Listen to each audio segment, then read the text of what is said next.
हमारा स्वभाव तभी बदलेगा जब हम तीव्रता पूर्वक भजन में लगेंगे। एक महीने में एक बार गुस्सा होने पर एक महीने के भजन का फल ढक जाता है। 12 बार गुस्सा हो गए तो साल भर में तुम्हारे पास रह क्या गया। अच्छे से गुस्सा हो जाने पर एक महीने का भजन का फल ढक जाता है।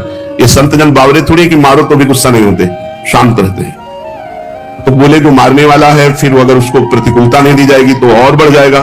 नहीं, उमा क्षमा साप होते भारी, अपने कर्म जाए अपकारी। जो तुम्हारा अपकार कर रहा है उसे क्षमा कर दो, तुम्हारी क्षमा उसके लिए सांप से भी बढ़कर जाकर दंड देने वाली बन जाएगी। तुम्हारा भजन तो बढ़िया बच गया और उसको दंड सांप से भी अधिक मिल जाएगा। उमा क्षमा साप होते भारी, अपने कर्म जाए अपकारी। छोड़ो उसको, शांत रहो। कोई बात करे तो बहुत नम्र और मृदु बात करो और सावधानी पूर्वक जीवन व्यतीत करो। ऐसे किसी स्त्री पुरुष से बात ही न करो जिससे कोई संबंध नहीं है। व्यर्थ में नेत्रों को बहुत संभाल के, वाणी को बहुत संभाल के रास्ते चलते, श्री हरिवंश, जिधर वो श्री हरिवंश आया उधर से मुंह फेरो और फिर बोलो श्री हरिवंश तो चल दो। साधु का स्वभाव ऐसा नहीं होता। ऐसे करोगे फंस जाओगे, ऐसे करोगे फंस जाओगे। बिल्कुल नहीं फंसना। कोई श्री हरिवंश नाम के सारे, राधा नाम के सारे आपसे नेत्र मिलाना चाहता है, आपसे बातचीत करना चाहता है, बिल्कुल नहीं है स्त्री। और अगर स्त्री शरीर में है तो बोलना ही नहीं है। कोई पुरुष आपसे कह रहा है भाई जी श्री हरिवंश, बोलना ही नहीं। वो भले माने कि गुस्सा है क्या, पागल है क्या, सुनाई नहीं देता क्या, यही माने तो अच्छा है। ज्यादा अपने को प्रवीण संत न समझ ले, नहीं तो फंसने में देर नहीं लगती। माया फौरन फंसा लेती है, चित्त वृत्ति आकर्षित हो जाती है। इसलिए अपना स्वभाव बदले। भजन का फल है स्वभाव का बदलना। पूरी चेष्टा करता हूं साधना में, परिस्थिति में सुधार संतोषजनक नहीं आ रही, बड़ी निराशा छा रही है। जो साधक भगवान की कृपा का आश्रय लेकर साधना करता है, साधना में संलग्न है, प्रमाद नहीं करता, और यह स्थिति है कि संतोष नहीं हो रहा है, बढ़िया बात है। भगवान की कृपा का भरोसा करके साधना में कोई कमी नहीं पर संतोष नहीं हो रहा, यह बढ़िया बात है। संतोष होना बहुत हानिकारक है साधना में। साधना में असंतोष बढ़िया है। कभी संतोष नहीं, और भजन और भजन और साधन। संतोष हो गया तो मन कहेगा नियम तो पूरा ही हो गया, थोड़ी देर मनोरंजन कर लेते हैं। संतोष नहीं होना चाहिए, पर भगवान की कृपा का आश्रय और सच्चाई से साधना में लगन पूर्वक लगना। अमर पद की प्राप्ति का उपाय क्या है? उस मायातीत, कालातीत, अकाल पुरुष की प्राप्ति का उपाय क्या है? चिंतन। अनन्य चिंतयन्तो माम। भगवान ने कहा अनन्य चेता सततम यो माम स्मरति नित्यशः तस्याहं सुलभा पार्थ। मैं उसके लिए सुलभ हो जाता हूं जो निरंतर मेरा चिंतन करता है। नाम का चिंतन, रूप का चिंतन, गुण का चिंतन, बस चिंतन चलना चाहिए। चिंतन, भगवत चिंतन से अमर पद की प्राप्ति होती है। जब युद्ध जैसे कार्य में भी भगवत चिंतन हो सकता है तो हर कार्य में भगवत चिंतन हो सकता है। माम स्मर युद्ध च। जब युद्ध जैसे कार्य में भगवान का स्मरण हो सकता है तो कोई भी कार्य ऐसा नहीं जिसको करते हुए हम भगवत स्मरण ना कर सके। निरंतर भगवत स्मरण ही अमर पद, भगवत प्राप्ति, परम पद के उपाय है। अगर भगवत चिंतन में अंतर पड़ रहा है तो उतना ही अंतर पड़ रहा है अमर पद में। क्या साधना में वेश धारण करना आवश्यक है? ये वेश आचार्य परंपरा से होता है। ये जरूरी नहीं कि वेश धारण करे तभी परम पद मिलेगा, और ये जरूरी नहीं कि वेश धारण कर लिया तो परम पद मिलेगा। अगर वेश धारण करके भजन नहीं हो रहा, मनमानी आचरण हो रहे तो नरक मिलेगा। और वेश धारण नहीं कि बहुत सही साधना कर रहा है तो उसे भगवत प्राप्ति होगी। वेश का विशेष महत्व नहीं है, महत्व भजन का है। भीतर अगर आपके भजन चल रहा है और बाहरी वेश कैसा भी हो तो आपको भगवत प्राप्ति होगी। बाहरी वेश साधु का, भीतर संसार का चिंतन, मान प्रतिष्ठा, रुपया पैसा, तो फिर भगवत प्राप्ति नहीं, नरक की प्राप्ति होगी। वेश आचार्य परंपरा से है। अगर वेश है और उद्देश्य है तो सोने पे सुगंध है, फिर क्या कहना है? मम भक्ति युक्तो भुवनम पुनातो, तो तीनों लोगों को पावन करने वाला है। लेकिन केवल वेश है, उद्देश्य भगवत प्राप्ति नहीं, भजन नहीं, इधर उधर भंडारा खाते डोलना, रुपया पैसा समेटना, मान प्रतिष्ठा, ये लोक व्यवहार, हंसी मजाक, तो संसारिक जीवन व्यतीत करने से कोई वेश थोड़ी भगवत प्राप्ति करा देगा। इसलिए वेश का विशेष महत्व नहीं है, भजन का विशेष महत्व है, उद्देश्य का विशेष महत्व है। वेश रखकर तो विशेष सावधान रहना चाहिए कि भगवान ने इतनी कृपा की मुझे विरक्त वेश दे दिया, अब मेरे से गलती न हो, अब मैं भगवत प्राप्ति इसी जन्म में कर लूं। सोते हुए जब कैसे होता है? जब कहा जाता है 24 घंटे जब करो तो सोने में तो 6 घंटे जाते हैं, तो 6 घंटे तो जब नहीं होता। नहीं, जब हम निद्रा में जा रहे हो और भजन करते हुए सो गए तो हमारा जितना सोने में समय जाएगा वो सब भजन माना जाएगा। जैसे मरते समय नाम ले लिया तो पूरे जीवन क्या किया है परिणाम नहीं देखा जाएगा, आपको भगवत प्राप्ति होगी। ऐसे सोते समय नाम जप करते हुए सो गए तो 6 घंटे, 7 घंटे, 5 घंटे, 4 घंटे जो सोए वो भजन का फल मिलेगा। इसलिए सोते समय बहुत होश में होना चाहिए।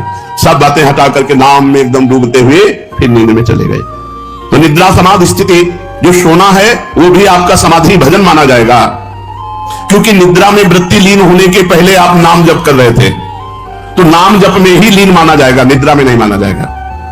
निद्रा के ठीक पूर्व एक क्षण पहले तक नाम जप चल रहा है और फिर सो जाइए, तो आप देखिए जगते समय वही नाम जप चलता मिलेगा, तो बीच में आपका भजन ही माना जाएगा। ऐसे 24 घंटे भजन माना जाएगा। प्रश्न कर रहे हैं भजन करने के लिए क्या घर छोड़ना आवश्यक है, कि भाई अब भजन करना है तो घर द्वार छोड़ दे। हमें लगता है कि अगर भजन का अभ्यास नहीं तो बाहर ज्यादा माया जाल है, बाहर ज्यादा माया जाल है, घर की अपेक्षा बाहर ज्यादा भ्रष्ट होने के चांस हैं। कहीं तो कमरा लोगे, कहीं व्यवस्था तो रुपया कैसे मिले, तो धनी पुरुषों का संग करो, फिर व्यभिचार और नाना प्रकार की गलतियां और नाना प्रकार के दोष हो जाते हैं। घर में अपनी कमाई का खा के दूसरों का उपकार करते हुए जो भजन करता है बहुत जल्दी सिद्ध हो जाता है। जो विरक्त है भगवान की विशेष कृपा हो गई है और साधु समुदाय में रहे, आकाश वृत्ति अगर मधुकरी वृत्ति से जीवन यापन करे, खूब भजन करे, सिद्ध हो जाएगा। जो मेहनत करके कमाया है जिंदगी में, उसी अपनी कमाई के धर्म के टुकड़े खाओ और खूब नाम जप करो। अगर धाम आदि की यात्रा करो तो अपने पैसे से करो, एक पैसे का किसी से सहयोग मत लो, एक पैसे की वस्तु किसी से मत खाओ। गृहस्थ धर्म में ऐसे, और विरक्त धर्म में माधुकरी वृत्ति आकाश वृत्ति से जो भगवान देते हैं, और समुदाय में रहे, क्योंकि अलग रहने पर मनमानी आचरणों के होने की संभावना है, और समुदाय में एक दूसरे की सुरक्षा बनी रहती है। घर में भगवान का नाम लेने से, भगवान में मन लगाने से ज्यादा अच्छा है। हाँ, जो जीवन भर भजन करता रहा है और उसने देखा हमारे कर्तव्य का कार्य पूरा, बच्चों का ब्याह हो गया, संसार ए भाई राधे श्याम और चला, वो बात अलग है, वो बात अलग है। वो शास्त्र आज्ञा करता चौथेपन में विरक्त होकर के विरक्तों के बीच में रहकर भजन करे, अपने कर्तव्य का पालन हो गया, अब हम भगवान के भजन में चले। कहते हैं कि जो भजन नहीं करता वो आत्महत्यारा है, जो भजन नहीं करता वो आत्महंता है, आत्महत्यारा है। ऐसा क्यों कहा गया? बोले भगवान ने कृपा करके मनुष्य जन्म दिया है, कृपा करके सुविधा दी है कि इस जन्म में प्रमाद से हटकर भजन करके मेरी प्राप्ति कर लो, और अगर आपने नहीं की तो अपराध बना और आप आत्महत्यारे कह जाओगे। जो न तरह भवसागर अस समाज नर पाए, स्वत निंदक मंदमति आत्महनन गति जाए। जैसे कई बार बताया है कि भारतीय सरकार किसी आदमी को विदेश भेजे और सारी सुविधा वहां, घर मकान स्त्री पुत्र परिवार सब सुविधा दे, और अपना सरकारी काम बता दे कि ये काम करना है। अब उसने सरकारी काम तो किया नहीं, सरकारी सुविधा का भोग करके बेटी बेटे को पढ़ाया, ब्याह किया, सब किया, सब किया। और जब भारत लौटा तो उससे पूछा गया वो कार्य, जिस कार्य के कारण आपको विदेश भेजा गया था, जिस कार्य के कारण आपको सुविधा दी गई थी, वो कार्य, वो कार्य तो नहीं हुआ, तो वो दंडनीय अपराध होगा और उसे जेल मिलेगी, क्योंकि उसको उस कार्य के लिए सारी सुविधाएं दी गई थी। तो भगवान ने मृत्यु लोक में मनुष्य रूप में हमें भेजा भारत में, किस लिए? जाओ साधन धाम मोक्ष कर द्वारा साधना करो और अपने जीवन को मुक्त अवस्था में लाओ, भगवत प्राप्ति कर लो। तो लड़का पत्नी परिवार सबका पालन पोषण किया, खूब सब कुछ किया, लेकिन प्रधान सरकारी कार्य भजन करके भगवत प्राप्ति ये नहीं किया, तो आपको जो गति आत्महत्यारे की होती है वही दुर्गति आपकी होगी। हम आपसे और समझना चाहते हैं, कुछ ऐसा कहा जाता है कि अगर राम के साथ सीता की उपासना न करे और कृष्ण के साथ राधाजू की उपासना न करे तो नरकगामी होते हैं, ऐसा सुना है? नहीं, शास्त्रों में जो वर्णन है उसको समझना है। भगवान श्री राम या भगवान श्री कृष्ण का जब आप पूजन करते हैं तो उसी में शक्ति विराजमान है, वो अकेले कभी रह नहीं सकते। शक्तिमान शक्ति में ही विराजमान है, शक्ति शक्तिमान में ही विराजमान है, दोनों अभेद हैं, शक्ति और शक्तिमान कभी अलग हो ही नहीं सकते हैं। इसीलिए भगवान शिव ने अर्धनारीश्वर करके दिखाया, इसीलिए हमारे प्रिया प्रीतम मिलित रूप दिखाए, रूप बेली प्यारी बनी सुप्रीतम प्रेम तमाल, दो मन मिली एक भय श्री राधा वल्लभ लाल, दोनों प्रिया प्रीतम मिलित रूप हैं। यदि रामकृष्ण के उपासकों को नरक जाना पड़े तब तो धोखा ही धोखा हो गया, ऐसा जो कोई वर्णन करता तो धोखा ही हो गया। विवेक पूर्वक यहाँ उपासना करने की भावना है कि जब हम राम जी का उपासन कर रहे हैं उसमें सिया जी भी विराजमान है, जब कृष्ण जी की उपासना कर रहे हैं उनमें राधा जी भी विराजमान है। वस्तुतः एक की हो ही नहीं सकती, क्योंकि अकेले कभी रहते ही नहीं। शक्तिमान में तो शक्ति विराजमान है, तभी तो, बिना शक्ति के कुछ है ही नहीं। तो जब हम राम जी की पूजा करें तो उनकी शक्ति की भी पूजा हो रही, सिया जी साथ है। जब श्याम जी की पूजा कर रहे तो राधा जी साथ है। तो शक्तिमान को छोड़कर शक्ति की अलग उपासना कर ही नहीं सकता कोई, दोनों पृथक है ही नहीं, दोनों पृथक दिखते हुए भी अभिन्न हैं।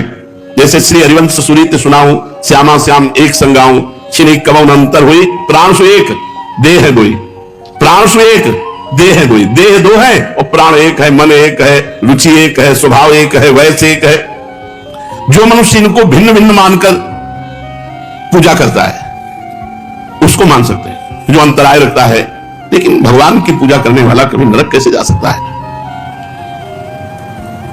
एक बात आपसे पूछते हैं कि भजन जब अनुकूल परिस्थिति होती है तो खूब होता है, और जब प्रतिकूल परिस्थिति आ जाती है तो भजन नहीं होता है। बड़ी समस्या है।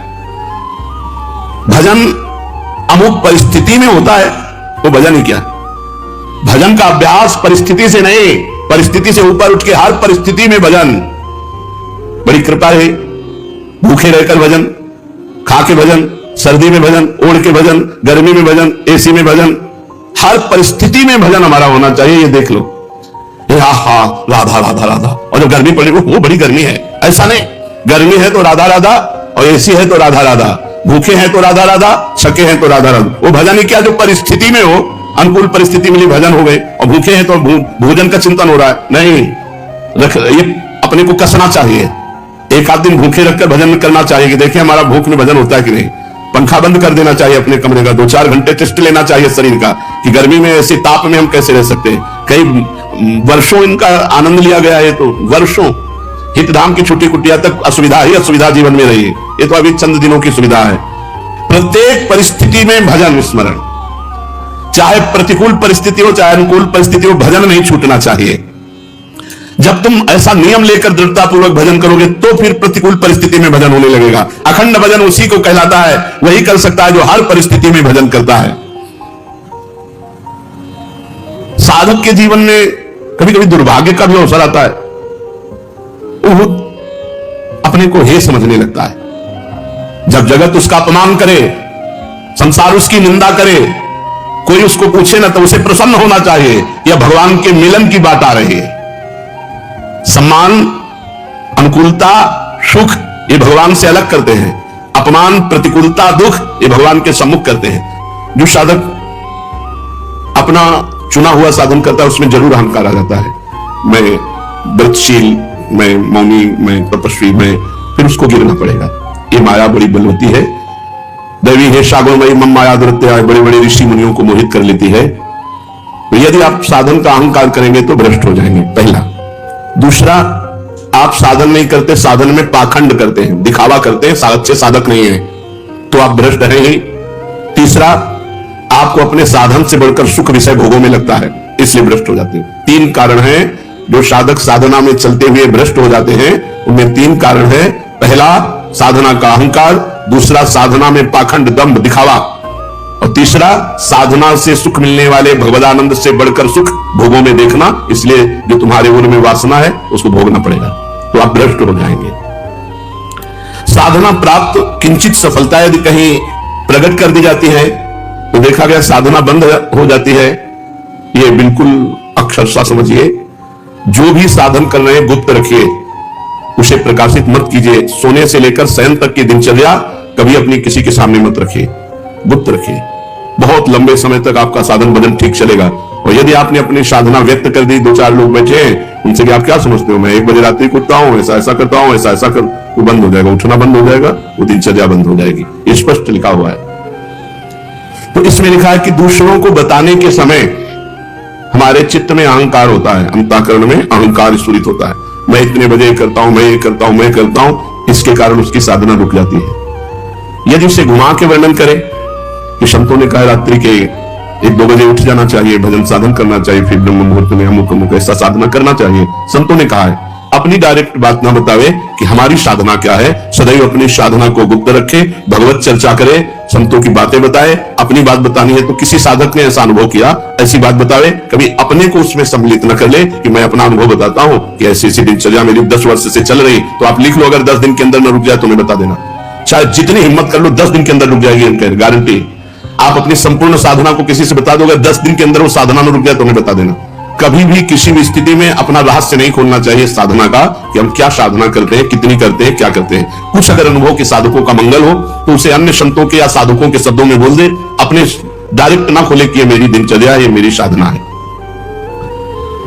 बताते समय भाव तो आ ही जाता है कि मेरा साधन अच्छा चल रहा है, तो इस मनोवृत्ति से कैसे बचें। ऐसी बात मन में आवे तब यही माने कि मेरा साधन गुरु कृपा से चल रहा है, भगवत कृपा से चल रहा है, और दूसरों का भी साधन भगवान जैसा चला रहे वैसा चल रहा है। अभिमान करने की कोई जरूरत नहीं है। अभिमान की वृत्ति उदय होने ही ना दे। दूसरे जैसे भगवान चला रहे हैं वैसे चल रहे हैं, हमें जैसे भगवान चला रहे हैं वैसे हम चल रहे हैं। साधना करते समय मन में संकल्प विकल्प बहुत उठते हैं, इसके लिए क्या करें? वैसे साधना तो इसी बात की है कि कोई संकल्प ना उठने पावे, पर यदि संकल्प उठे तो उसे पूरा होने न दे, उसे नष्ट कर दे। संकल्प उठे तो उसे पूरा ना होने दे, चाहे सत हो चाहे असत हो। संकल्प बनना बंद नहीं होगा। साधना है संकल्प रहित होने की, कोई संकल्प नहीं, ना अच्छा ना बुरा। बोले हम आज से संकल्प करते हैं, आज से क्या संकल्प करते हैं? हमारा तो जीवन भर का संकल्प है कि भगवान का नाम न छूटे, बस उसी में। अभी तक नहीं पूरा हो पाया संकल्प, तो और संकल्प बना के क्या करें? भगवान का साक्षात्कार करना है, अभी तक नहीं पूरा हो पाया, तो और संकल्प बना के क्या करें? ये जो छोटे छोटे संकल्प उठते हैं, ये करना है, ये देखना है, ये सुनना है, ये भोगना है, इनको नष्ट कर दे। कैसे नष्ट होते हैं? नाम जप करते हुए इनकी उपेक्षा कर दे तो अपने आप ही नष्ट हो जाते हैं। नाम जप बंद ना हो और आप लगाव न रखें जो अंदर मन संकल्प विकल्प दे रहा है, तो वो नष्ट हो जाएंगे। अगर परमार्थिक शुभ संकल्प कोई हो तो उसे आदर दे दो, नहीं तो परमार्थिक व्यवहारिक दोनों खत्म, बिना संकल्प के चलने दो। संकल्प रहित साधना ही भगवान की प्राप्ति का है। कोई संकल्प नहीं, कोई संकल्प विकल्प नहीं। इतना जपना ये भी संकल्प नहीं, निरंतर जपना है ये संकल्प। हमारे जीवन का लक्ष्य है एक भी श्वास खाली न जाए, एक भी मिनट व्यर्थ न जाए। पूछत रीति भभुकत धावत, श्री सेवक जी महाराज लिखे। नहीं, कैसे बदले? भजन का तीव्र अभ्यास। भजन से जब हृदय शीतल हो जाता है तो कोई गाली भी देता है तो उत्तर देने का मन नहीं होता, कोई गुस्सा भी दिलाता है तो इतनी शीतलता की गुस्सा ही नहीं आती। भजन का तीव्र अभ्यास और भगवान से कृपा याचना करना कि हमारा स्वभाव बदल दो। सेवक जी कह रहे हैं, या जो पर्यो मोहि सहज स्वभाव से हरिवंश